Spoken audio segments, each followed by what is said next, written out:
श्रीमद् गणेश गीता हिंदी अनुवाद प्रथम अध्याय सांख्य सारार्थ योग। शौनक के प्रश्न का उत्तर। सूत जी कहते हैं, पूर्व काल में महात्मा शौनक ने ऐसा ही प्रश्न किया था।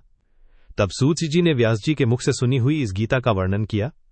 हे महाभाग, आपने 18 पुराणों में वर्णित अमृत का पान किया है, फिर भी मैं उससे भी श्रेष्ठ योग रूपी अमृत को सुनना चाहता हूं, जिससे मनुष्य अमृत स्वरूप होकर ब्रह्मानंद को प्राप्त होता है। कृपा करके वो योगामृत मुझे बताइए।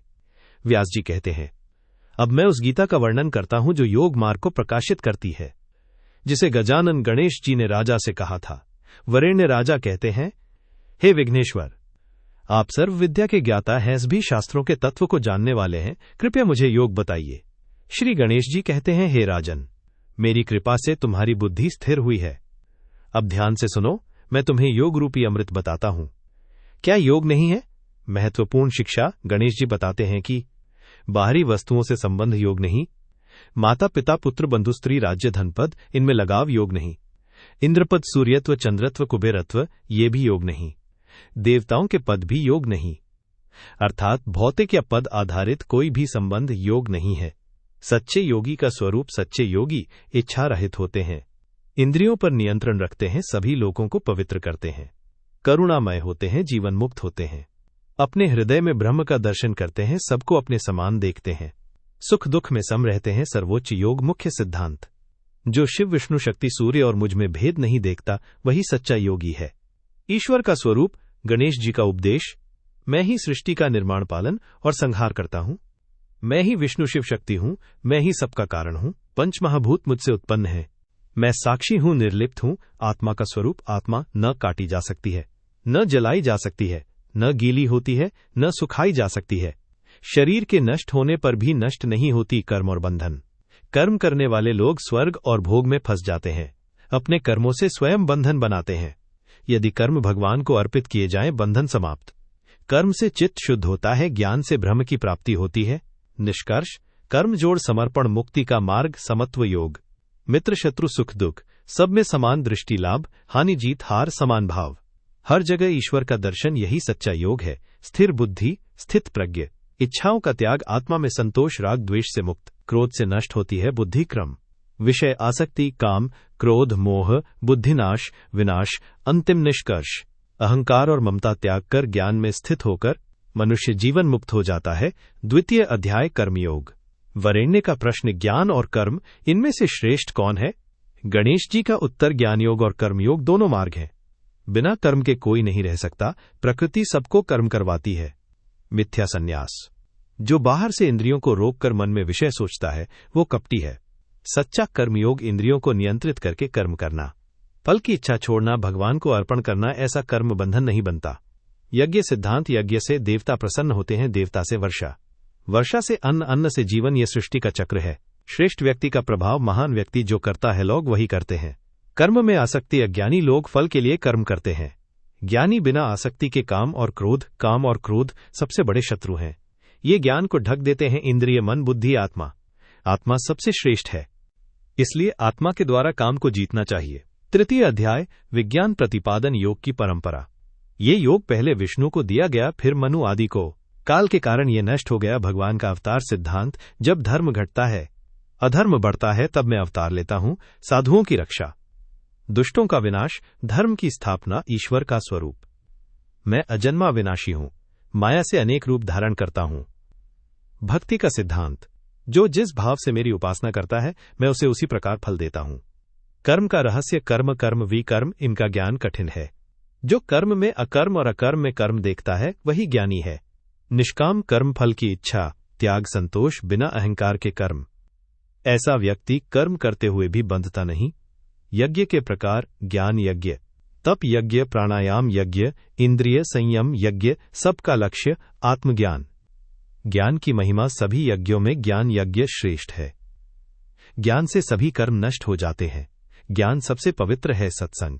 सत्संग दुर्लभ है, इससे मुक्ति मिलती है। अंतिम शिक्षा। ज्ञान की तलवार से अज्ञान को काटो, योग में स्थित हो जाओ। चतुर्थो अध्याय वैध संन्यास योग। वरेण्य का प्रश्न, हे प्रभो, आपने कर्मों का संन्यास, त्याग और योग दोनों का वर्णन किया है। इन दोनों में से निश्चित रूप से जो अधिक श्रेष्ठ है, वह मुझे स्पष्ट रूप से बताइए। श्री गणेश जी का उत्तर। कर्मयोग क्रिया का मार्ग और संन्यास त्याग का मार्ग दोनों ही मोक्ष के साधन हैं, परंतु इन दोनों में कर्मयोग संन्यास से भी श्रेष्ठ माना गया है। जो मनुष्य सुख दुख जैसे द्वंद्वों को सहन करता है, किसी से द्वेष नहीं करता और किसी वस्तु की इच्छा नहीं करता, वो सदा सन्यासी है और तुरंत ही बंधन से मुक्त हो जाता है। अल्पज्ञानी लोग कर्म और संन्यास को अलग अलग फल देने वाले कहते हैं, परंतु बुद्धिमान व्यक्ति इन दोनों को एक ही मानता है। जो फल संन्यास से प्राप्त होता है वही योग कर्म योग से भी प्राप्त होता है। जो इस एकत्व को समझता है वही वास्तव में सत्य को जानता है। केवल कर्म छोड़ देना ही सच्चा संन्यास नहीं है। जो व्यक्ति बिना इच्छा के कर्म करता है वही योगी ब्रह्मरूप हो जाता है। जिसका मन शुद्ध है, जिसने इंद्रियों को जीत लिया है, वह सब प्राणियों में आत्मा को देखता हुआ कर्म करता है, परंतु उससे लिप्त नहीं होता। तत्वज्ञानी योगी ऐसा नहीं सोचता कि मैं करता हूं, वह जानता है कि इंद्रियां ही अपने अपने विषयों में कार्य कर रही हैं। जो अपने सभी कर्म ब्रह्म में अर्पित करता है, वो पाप पुण्य से वैसे ही अछूता रहता है जैसे जल में स्थित सूर्य। योगी लोग शरीर वाणी मन और इंद्रियों से कर्म करते हुए भी फल की इच्छा छोड़कर केवल चित्त की शुद्धि के लिए कर्म करते हैं। जो योगहीन मनुष्य फल की इच्छा से कर्म करता है, वो कर्म के बंधनों में बंध जाता है और दुख भोगता है। योगी मन से सब कर्म त्याग कर सुखपूर्वक रहता है। वो न स्वयं करता है न दूसरों से करवाता है। मैं ईश्वर न कर्म करता हूं, किसी को कर्म करवाता हूं, न ही मैं किसी के पाप पुण्य को ग्रहण करता हूं।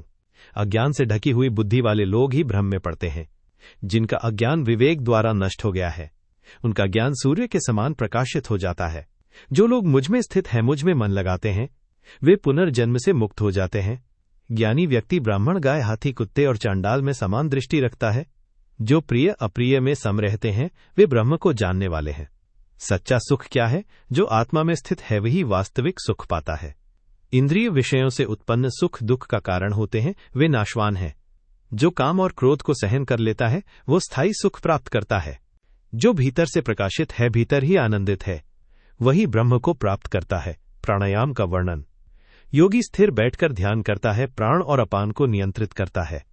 पूरक श्वास लेना, कुंभक रोकना, रेचक छोड़ना का अभ्यास करता है। इससे मन स्थिर होता है, ज्ञान उत्पन्न होता है। जो संपूर्ण जगत को ब्रह्मरूप देखता है, वो मोक्ष प्राप्त करता है। पंचमोऽध्यायः योगावृत्ति प्रशंसन कर्म और योग। जो व्यक्ति वेदों के अनुसार कर्म करता है परंतु फल की इच्छा नहीं करता, वही श्रेष्ठ योगी है। योग की प्राप्ति के लिए कर्म आवश्यक है और सिद्धि के लिए शम, मन नियंत्रण और दम, इंद्रिय नियंत्रण आवश्यक है। जो विषयों की इच्छा करता है वह स्वयं का शत्रु बनता है। जो बिना इच्छा के कर्म करता है वही योग सिद्ध करता है। मनुष्य स्वयं ही अपना मित्र और शत्रु है। सम्मान अपमान सुख दुख मित्र शत्रु सब में संभाव रखना चाहिए। जो आत्मसंयमी और ज्ञानी है वही सच्चा योगी है।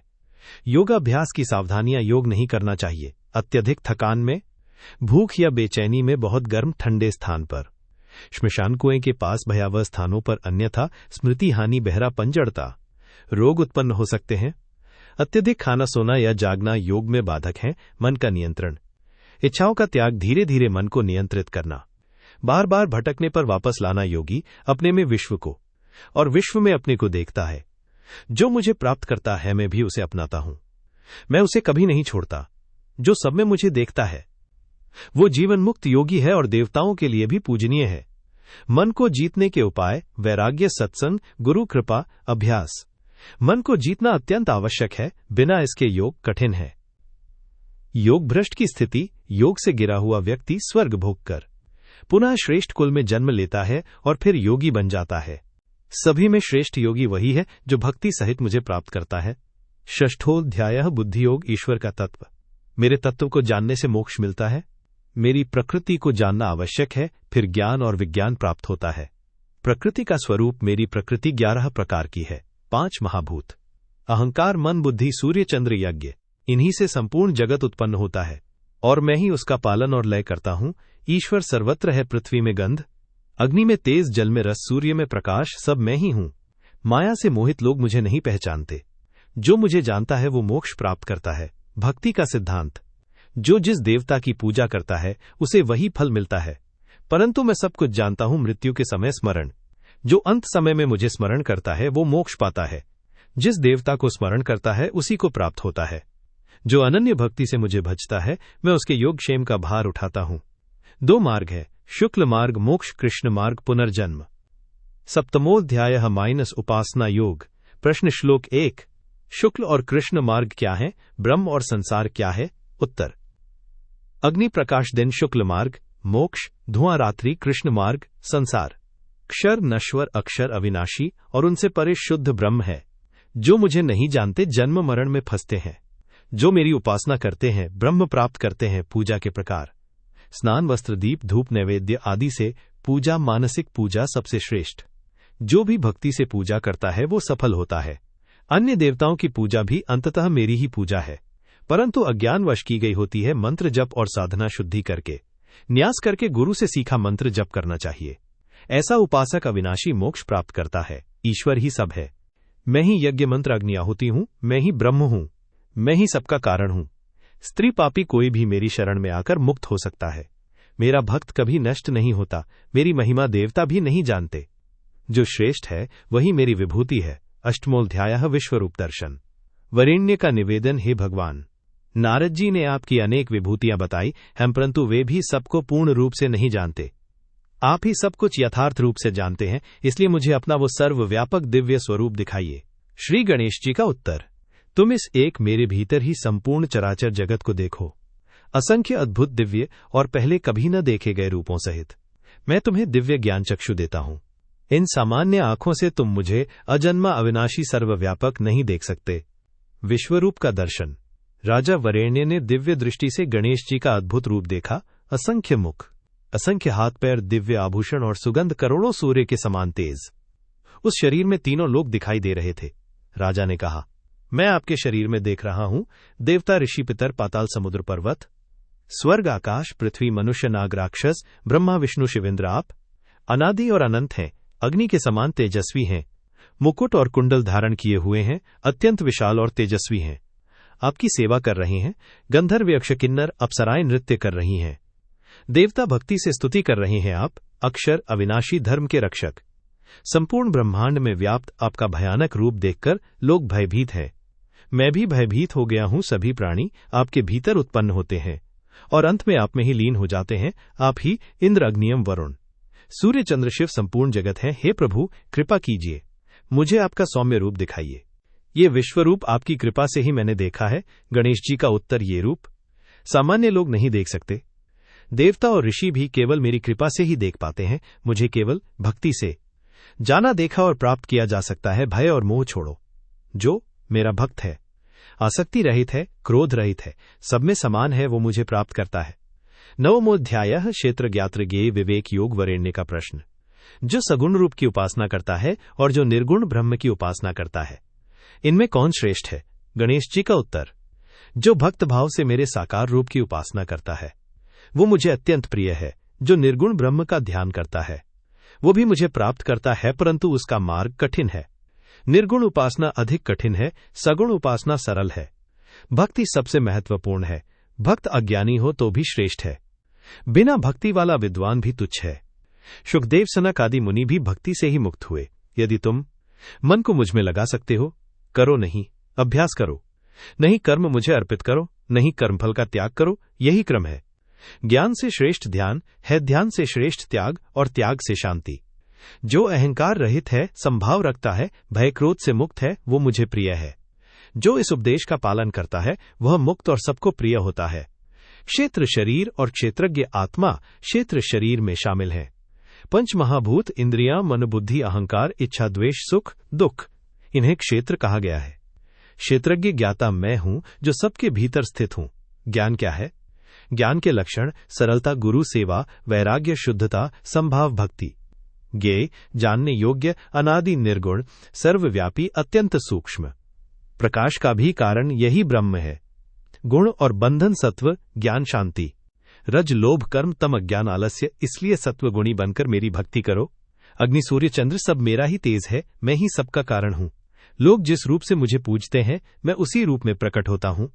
दशमोध्याय उपदेश योग। 3 प्रकार की प्रकृति। दैवी मुक्ति देने वाली, आसुरी बंधन देने वाली, राक्षसी अत्यंत अधम। दैवी गुण दया अहिंसा सत्य धैर्य सरलता अभय। आसुरी और राक्षसी गुण अभिमान क्रोध हिंसा मोह अहंकार निंदा पाखंड झूठ। ऐसे लोग राक्षसी प्रकृति वाले होते हैं। नरक में जाते हैं, फिर जन्म लेते हैं, अंधे, अपंग, दुखी। भक्ति दुर्लभ है, स्वर्ग और भोग तो आसानी से मिलते हैं। अहंकारी लोग कहते हैं, मैं ही करता हूं, मैं ही सुखी हूं। यही उनका पतन करता है। दैवी प्रकृति अपनाओ और भक्ति करो। भक्ति के 3 प्रकार: सात्विक देव पूजा, राजस फल के लिए, तामस भूत प्रेत पूजा, 4 नरक के द्वार, काम, क्रोध, लोभ, दंभ। इन्हें त्यागना चाहिए। एकादशोऽध्यायः त्रिविध वस्तु विवेक। तप, तपस्या के 3 प्रकार: शारीरिक तप, ब्रह्मचर्य, अहिंसा, वाचिक तप, सत्य मधुर वाणी, मानसिक तप, शांति, संयम, दान के 3 प्रकार। सात्विक योग्य व्यक्ति को से ही समय पर राजस फल की इच्छा से, तामस अपात्र को अपमान से ज्ञान के 3 प्रकार। सात्विक सब में एक ही ईश्वर देखना, राजस भेद देखना, तामस अज्ञान। कर्म के 3 प्रकार: सात्विक निष्काम, राजस फल के लिए, तामस अज्ञान से। कर्ता डूअर के प्रकार: सात्विक अहंकार रहित, राजस लोभी हिंसक, तामस आलसी मूर्ख। सुख के 3 प्रकार: सात्विक शुरुआत में कड़वांत में अमृत, राजस शुरुआत में सुखंत में दुख, तामस आलस्य और मोह। वर्ण धर्म: ब्राह्मण ज्ञान शांति, क्षत्रिय वीरता रक्षा, वैश्य व्यापार कृषि, शूद्र सेवा। जो अपने कर्म भगवान को अर्पित करते हैं वे परम पद प्राप्त करते हैं। अंतिम उपदेश: यह योग अत्यंत गोपनीय है, इसे अपनाने से परम सिद्धि मिलती है। फलश्रुति: गीता का फल। जिसने इस गीता का पालन किया मुक्ति प्राप्त, जो इसे सुनता या सुनाता है मोक्ष प्राप्त, जो प्रतिदिन पढ़ता है पापों से मुक्त, यहां तक कि ब्रह्महत्या करने वाला चोर पापी भी इस गीता के पाठ से मुक्त हो सकता है। विशेष फल: विद्या, धन, सुख, संतान, अंत में मोक्ष।